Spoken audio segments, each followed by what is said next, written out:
বানে ধোৱা শিৱসাগৰত আইতাৰ দুখ মানসিকভাৱে অসুস্থ কন্যাৰ সৈতে কটাইছে দুৰ্বিষহ সময়।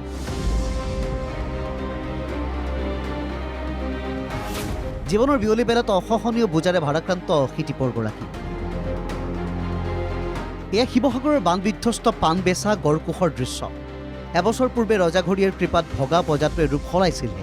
পুনৰ বানত তছনছল ঘৰখন।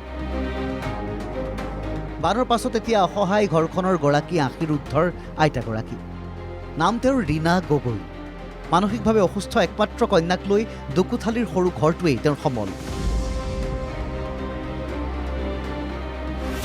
বানে পুনৰ সৰ্পশান্ত কৰিলে বৃদ্ধাক। পলসে পুতিলে ঘৰৰ সকলো। পুতি গন্ধময় পৰিৱেশতে জীৱন নিৰ্বাহ মাতৃকন্যাৰ। বিধ্বংসী বানে সকলো ধাহি মহি নিয়াৰ লগতে পলসে পুতি পেলাইছিল ৰীনা গগৈৰ ঘৰখন। কিন্তু এনে অস্বাস্থ্যকৰ পৰিৱেশৰ মাজতে দিন পাৰ কৰিছে অসহায় মাতৃকন্যাই। অসহায় মাতৃকন্যাক সহায়ৰ বাবে আগবাঢ়ি আহিছে স্থানীয় লোক। দুৰ্গন্ধময় ঘৰটো পৰিষ্কাৰ কৰাৰ লগতে বানে ভঙা পাকঘৰটো মেৰামতি কৰি দিছে স্থানীয় একাংশ হৃদয়বান যুৱকে। গোটেই পৰিৱেশটো দেখি আচলতে এটা দুখ লগা এটা পৰিৱেশ আমি দেখা পালোঁ। আৰু সেইসূত্ৰে আমাৰ যিহেতু আমি পাণবেচা অঞ্চলত এটা টীম হৈ প্ৰায় কাম কৰি থাকোঁ মাজে সময়ে, আৰু সেইসূত্ৰে আমি আহি আমাৰ ল'ৰাসকলক খবৰ দিলোঁ যে ঘৰখনৰ কাৰণে আমি অলপ কিবা কিবি কৰিব লাগে।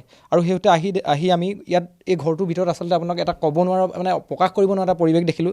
ডুঙা পাতি পানী জমা হৈ আছিলে। বানৰ পৰিৱেশটো যিহেতু বান প্ৰায় 1 আঁঠু ওপৰত উঠি গৈছিলে ইয়াতে, যাৰ ফলত এই ঘৰখনৰ একেবাৰে স্বাস্থ্যৰ কাৰণে অনুপযোগী হৈ পৰিছিল আৰু যথেষ্ট বেয়া গোন্ধ, অত্যন্ত দুৰ্গন্ধ। আৰু যিহেতু এই ঘৰখনতে এগৰাকী বৃদ্ধা আইতা থাকে আৰু আইতাগৰাকীৰ লগত তেখেতৰ এগৰাকী ছোৱালী থাকে। আচলতে সেই তেখেতৰ ছোৱালীগৰাকীও আচলতে বৰ্তমান মানসিকভাৱে অসুস্থ এগৰাকী ব্যক্তি।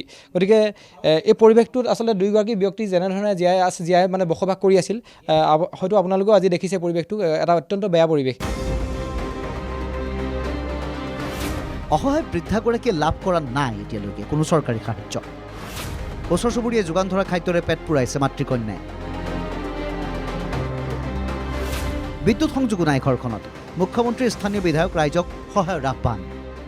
এই আইতাগৰাকীও আচলতে বানৰ কবলত এটা বিধ্বস্ত হোৱা এটা পৰিয়াল। গতিকে এই পৰিয়ালটোৱে যি চৰকাৰী সাহায্য পাব লাগিছিল, যিটো 15,000 টকাকৈ ইতিমধ্যে বহু লোকে পাইছে, কিন্তু এই আইতাগৰাকীও পাবলৈ সক্ষম নহ'ল। আমি চৰকাৰলৈ অনুৰোধ কৰিছোঁ, হিমন্ত বিশ্ব শৰ্মা ডাঙৰীয়া আৰু অভিভাৱক মন্ত্ৰী মহোদয়কো আমি অনুৰোধ কৰিছোঁ, লগতে বিধায়ক মহোদয়ক অনুৰোধ কৰিছোঁ, লগতে আয়ুক্ত মহোদয়কো আমি অনুৰোধ কৰিছোঁ যে এই সমগ্ৰ বানত বিধ্বস্ত হোৱা পৰিয়ালসমূহৰ যি ক্ষতিপূৰণসমূহ এতিয়াও যথেষ্ট পৰিয়ালে পাবলৈ বাকী আছে।